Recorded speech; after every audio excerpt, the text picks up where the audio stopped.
So this is the Schultz truck post. So this is the other story that involves Breckenridge being a magnet for gunfire. This time it was artillery round fired from about a quarter mile north of town. Breckenridge, being on the Confederate right flank, was actually riding his horse, and he was sitting basically right in the middle of Route 11 here, like 5 yards or more away. And the shell hit the post, but it didn't detonate, but it still sent splinters everywhere, and was a shock to Breckenridge. Again, because he's always looking through his binoculars when he gets shot at, so that's pretty much what he was doing again. The shell hit, and the shell actually remained here in the post for like a long time. I want to say it was like 8 years or something like that, that they didn't, nobody touched it. And then eventually, the shell's in the museum now, and it was replaced. Got out. And at the time, this post had a gate on it.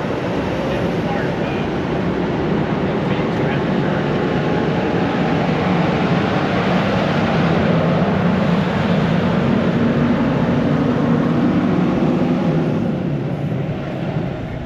That's better. Yeah, so anyway, the shells actually remained in the post for a long time, and this was part of a fence.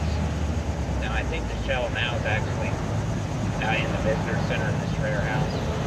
Like in the downstairs, there's a little display, and this sign here just talks more about, basically gives you the same details. So about 1,200 yards north. So it'd be on the right side, but it'd be way past, out probably towards the butted end, something like that. Which map? Third? Try the third map. They've seen them all.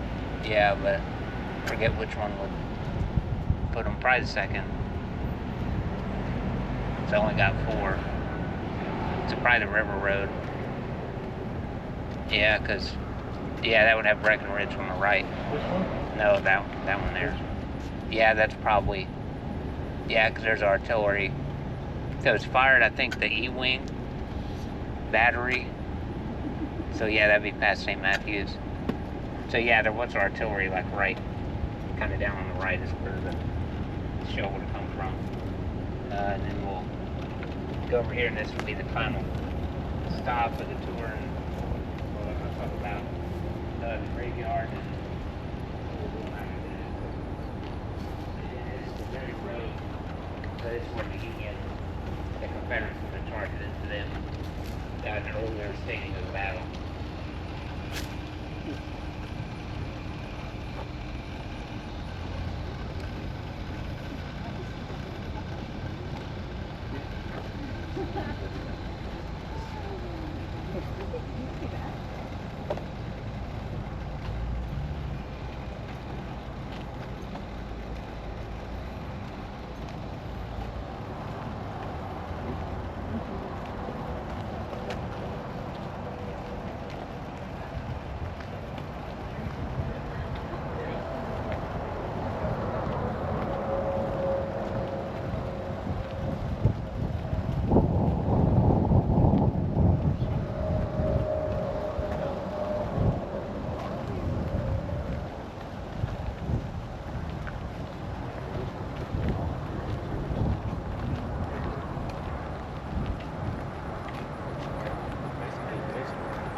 Oh yeah, they did put that in probably since you guys were here last.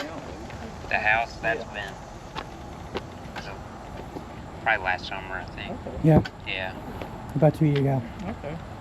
Yeah, so again, this is we're standing on what's called the River Road at the time, and it stretched all the way across the interstate to the Shenandoah River, which is behind the Bracken Museum up here. So this is where now on the maps we pass around the Union Army, their position after being on Shirley Schultz right on this road, and some of the fighting was spilled over down into the graveyard here, and there's soldiers that fought in the battle. Yeah, you pick it up. Is that better? Is that better? Yeah. I can't tell if it's muffled or not, but yeah, so anyway, some of the soldiers that would have fought and were actually buried here. Was There's this some a from graveyard during the battle? Or just yeah, part of it. Says So some of these 1793. white stones, and some of them, these would have been soldiers that were killed and buried here. But yeah, at the time this was a graveyard, so there's probably some pretty old stones in here.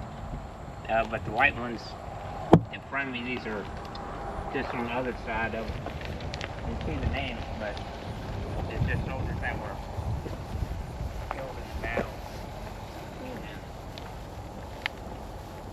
probably the most important one is over on the left, and that's the original resting place of 6 of the VMI cadets that were killed, and their bodies would eventually be moved to VMI. And one of them, Thomas Garland Jefferson, that was killed in the battle. He was actually Thomas Jefferson's great-grandnephew.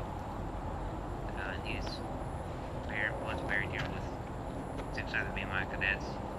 And they have the ceremony on May 15th at VMI every year to commemorate the cadets. And then some of these stones, we have 62nd and 22nd Virginia, and those were the troops that would fought here. And some of them may have been killed right here also, where they were buried. But yeah, that pretty much sums up my tour. So, I want to thank you guys for coming out and listening. So, Thank you. yeah, you're welcome. Thank you. You're welcome. If anybody has any questions or anything, hopefully I can answer them. So, How did Newmarket do after the war? well, I guess they did all right. I mean, considering there was only one battle fought here, but it wasn't destructive until like 1864 in the fall. Sheridan's burning campaign come through the valley, so that's probably the worst probably Newmarket took.